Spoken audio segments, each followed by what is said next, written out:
And welcome back. We are here live at the Whitman Winter Expo 2025. And joining us today is one of the original guests of the Coin Show podcast. Yep. She is the executive vice president for Stack's Bowers Galleries, and it is an absolute honor to have you on our show. Please welcome Chris Karsted. Thank you. You're too kind. All you're doing is saying that I'm old Oh, because I was part of the original. You know what? It's about time somebody else gets called old on this podcast because that sure reminds me enough. I like to call Mike old. I'm sorry. He does. So One of the very few things I have left. Okay, come on. You've worked for Stack's Bowers. Yes. You worked for Bowers and Marina. Yes. Is there someplace that you worked before you worked with Dave? No. I met Dave in Wolfboro, New Hampshire in 1984. Okay. Both Dave and I moved to Wolfboro in 1981, and our kids went to nursery school together. Okay. So that's how I originally met Dave. Wow. And you've been a fixture in this business ever since. Pretty much, at the time we met, we became friends. And then he said, I just opened a business in town and, I'm really slammed. I need some help. And I'm like, oh, that's okay. I'll come in and help you out. So back in that day, this is before computers and before cell phones and before everything that everyone takes for granted as far as electronics are concerned.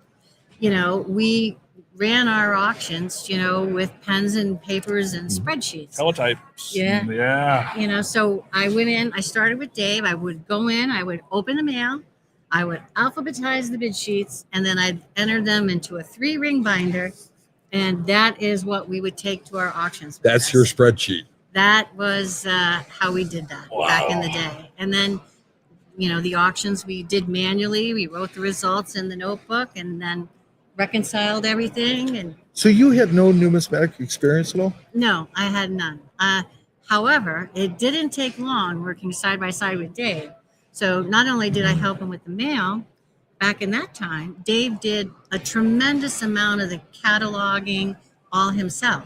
So we had all the coins in envelopes, and I'd lay them out on the table, and I'd put the coin on the envelope, and he'd pick it up and catalog it into a tape recorder, and then put it back.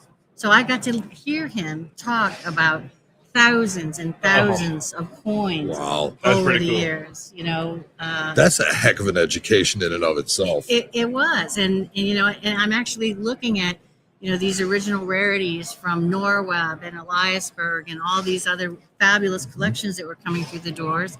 While I sat there and helped Dave do the cataloging. Yeah, I have to say it's not something you're going to see every day, and I have kind of a similar but not quite that experience because I work with Harlan Burke, and it's like some of the stuff that walks into Harlan Burke is just unbelievable. Oh yeah. So yes, it's like when you get to see really important coins, it's like it gives you a different reference for them. Now, when you were on the first time, you made the comment to me that you don't collect coins. That's true. You collect people. Yes, I did say that. That made a real impact on me because I'm a people person. I really, it's like I like making contacts in the industry. I like knowing people. I like, meeting them at shows and stuff like that. You've handled some collections. So why don't you tell us a little bit about some of your favorite people? I think that it would be interesting to hear what you felt you've enjoyed over the years. Well, as I progressed in the field, Dave was very much always writing books and cataloging and such. So I ended up helping him by doing a lot of interface with the clients. So they knew that, if he needed something picked up, I would go get it, and he'd bring it back. So I did a lot of the contract work and such like that, as time progressed.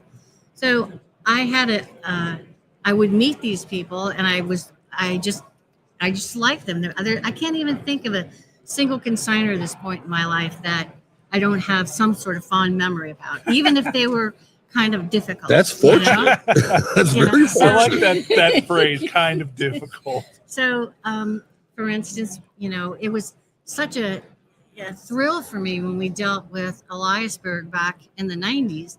I mean, Dave and I walked in through the vault, the original vault that was featured on Life magazine, we went in. I actually removed the coins from their Smithsonian, display cases to take them back to Wolfboro. So it was like Wow. that was just an awesome experience for me. So over the years, as I learned the Norwebs, the Eliasbergs, the Bass family, and there's more. There's the Frog Run Farm collection, which nobody even knows what it is but me, And so I knew I couldn't probably at that time, buy coins valued at $1,000. So I decided to collect, as you said, people. Mhm. So from all of these different collections over the years, I have bought one coin. All right. And then from that collection, I had the consigners sign my catalog. So I have my Norweb coin, my Eliasberg coin, That's cool. my brother Jonathan catalog.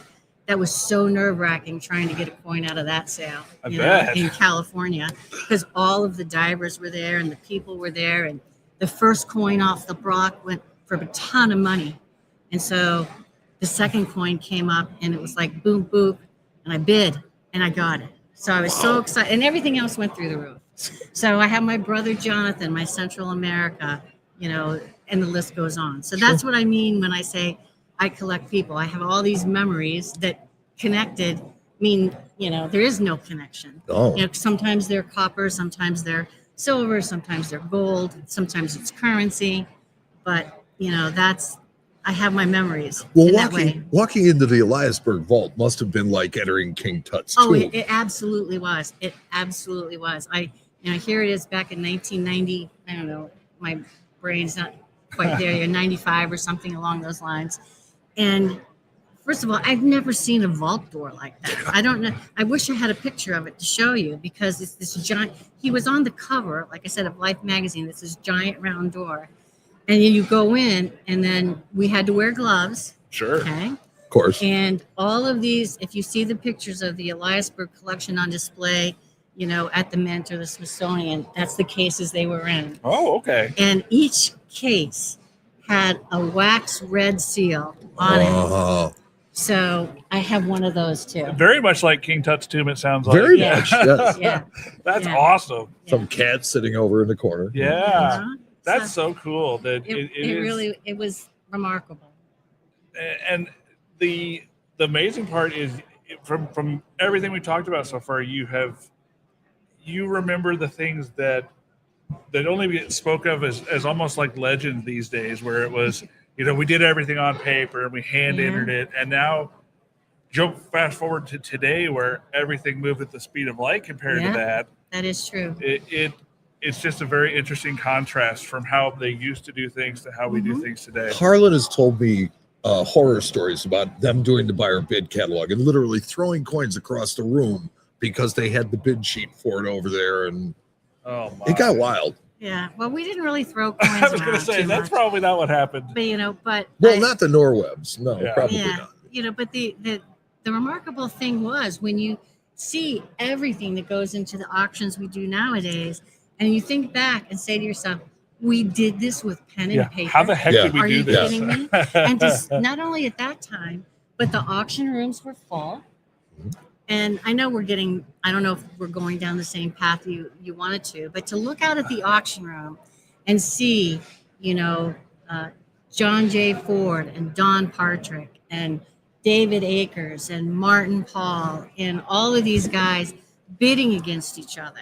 Okay. And, sometimes they did it. I shouldn't say this out loud. Rest in peace, everybody.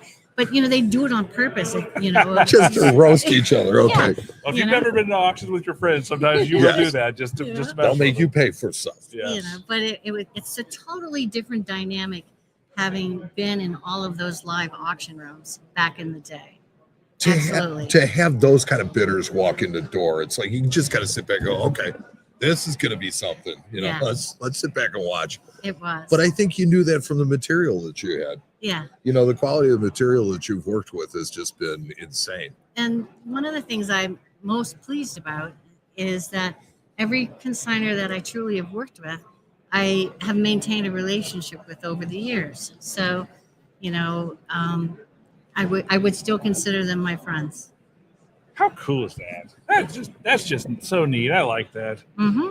it says a lot about people when you can do business with them and you remain fond of each Yeah. other. It's not just cordial, it's fondness, and Yeah. that's a And cool thing. that's the truth. I mean, there's some names that are missing now in today's world that, very sorry to have lost them. But I was also very blessed to know them. Yes. So is there a favorite? I can't answer Well, I that was going to question. say that's a loaded question. Well, buddy. if I asked her the opposite, there was somebody she couldn't stand, I know she wouldn't answer that one. So I figured I'd go for the top of the Well, mountain. I will say that early on, I got kind of obsessed with Louis Eliasberg, and his son Richard Eliasberg was a dear friend, all the way through the last few years. And so there was a picture of Louis sitting. There's several of him that was sitting at his desk. Okay. And in the images of him at his desk, there's one with a scale. Mhm. There's another image where he has a pen and a couple little, knick-knacky kinds of things. Sure. And so over the years, that was been my goal, to acquire everything that was originally on Louis Eliasberg's desk. That's So not only did I get a coin, but my desk in my I was office just is going to ask. very similar to that picture. There's two things in those pictures that I did not and have not yet gotten. I was just going to ask, do those live on your desk in your office Yes, now? they do. How cool is that? Yes, they do. That is cool. So there was a set of gold cufflinks that we could not find, and Richard helped me through the years to try to locate a lot of this. But yeah, they live on my desk. I have I even have one of his pipes. He was a pipe smoker, yes. so I have his And glass. a cigar smoker. Yep. Yep. Yep. How cool is that? So that's kind of my little obsession there for a while. So the question is then, when you retire, when you leave the business, are you going to then auction them off as part? No, They're going to the grave with her. Okay. Oh, heck no. I don't know. Those what are my- those are going to be treasured I don't family know that heirlooms. anybody would be as obsessed with them as I am. So, You, I'm not sure that you give full credit to the weirdos that are in our Yes. industry. Yes, There are a lot of strange people. there's a lot of nerds out there Yeah. that just love that stuff. I start off a lot of my videos with "Hello, fellow coin nerds," because that is what we are. Yep. And there's a lot of similar people out We there. have some sort of a defect in our genes that make us want to collect stuff. And I Yeah. don't know what that is, but Yeah. it's okay. and there doesn't have to be necessarily a rhyme or reason for Nope. it. Well, let's fast forward to today. Mhm. You guys are obviously one of the largest coin and currency auction houses in the country. What kind of what fun things do you guys have working right now, and what kind of Do you have on the interesting fun burner? things do you want to talk about? Yeah. Well, you would think after being in the business as long as I have been in the business, there'd be very, very little to surprise me. However, and this, in recent times, now remember, I've worked side by side with Dave Bowers, the most prolific writer in numismatics ever. History. Okay. So I've helped him publish his books. And you would think that when Dave Bowers writes a book on the 1804 dollar or early dollars, that it would be almost the Bible. Sure. Okay. Lo and behold, last fall, last spring, summer, what comes out of the woodwork? Another 1804 dollar. So in my early time, it was my goal to touch or see with my own eyes as many of the 1804 dollars as I could. That's interesting. So, and I had kept a little record of what I could see and what I hadn't. And to find another one, and I'm telling you, this one is gorgeous. I was gonna say, is this the one that's on? Yeah. display Yeah, this is over the at table? PCGS Yes. one Okay. that's Yes. class 3. Yes, it's Okay. a class 3, but that doesn't, it's still an 1804 dollar. Yes. And it's gorgeous, and it is going to cross the auction block in December. Wow. So fast forward to today, what it tells you is that you never know what's going to come out. No. And that's you never know what's going to come out of the woodwork. And as much as you think you know, there's equal amount you don't know. Yeah, and that's amazing that all these years later that and it was an unknown coin, right? It was. That is correct. It was just- not just shows on up. any census anywhere. How crazy is that? I have always subscribed to the iceberg theory. What's that? Well, it's basically that what you see is far less than what exists, and that's the way it is with coins. It's what is out there, what you know about, is not near everything that exists, and we'll never know everything that exists. You know, but for me, it was really kind of a rebirth and a reinterest in the job that I do every day, because it tells you, you know, you think you've seen it all, you think you've done it all, and this just puts that stamp on there as like, you're wrong. There's more to be found. But that's what There's makes more our to job do. great, isn't it? You know, Yeah. the fact that it will never get boring and it will never get stale. That's Right. that's what keeps bringing me back. Yeah. Well, I'm glad. I don't want to know how long it's been since we talked on one of these. But I refuse to answer that. It's 12 years. Just saying. okay, just saying. Thanks, youngin. You know. Yeah. We'll have to do it again before the next 12 years pass. yes. We should, because I have really wanted to get you on since. I remember talking to you last spring, and you're just kind of bewilderment with me. It's like, why did it's like, because you're an interesting person. You have a lot to say. I mean, the story you just gave us is probably one of the more interesting things I've heard in a long time. Oh, well, I've got a whole bunch of those in my back And pocket. so that's why that's why we have you here. See? Well, it's my pleasure. Thank It's you my pleasure. so much. Good luck with that coin. I'm gonna actually. Yeah, take we're you gonna go over and take a look at it. coin here You in a need little to bit. come over. Let me take your picture with it. Okay. Okay, You we'll know, go after you'll- this, and You'll I'll have, go you'll make a have video that- with it. There you go. Let's Make a do it. video. There with you it. go. We're gonna go There do you more go. content coming your way. Thank you so much, and we appreciate having you. And guys, check out Stacks Bowers Auctions. How many auctions do you guys run a year? I can't count. A lot. A lot. Lots. We have a lot. My favorite is Rarities Night. Yes. Well, Oh, yeah. I can Rarities, imagine. it's hard not to like that. It is. It's hard. But there's a lot of other nice things out there. I mean, it's been so remarkable to have such a presence overseas now. You know, back in the day, You know? I mean, to have such a big operation in Hong Kong now and to be so popular in Hong Kong, Copenhagen, and all these other venues. It's It's kind of quite mind fun. blowing, isn't it? Yeah, it is. Well, yeah. Can you imagine? Do you ever? I mean, I already know the answer to this, but just think about that: sitting in that office, going through those coins in New Hampshire, and now it's worldwide, and it has to be mind-boggling. It is. To go from one to the other, Yep. But it's a lot of fun. and that's what's important. Right. And that's why we're all here. Right. Well, Chris Karsted, thank you so much for joining us. We appreciate you coming by, taking the time, and we love your stories. Please come back and tell us some more. Okay. Now come get your picture taken. Okay. Let's go. I'm on.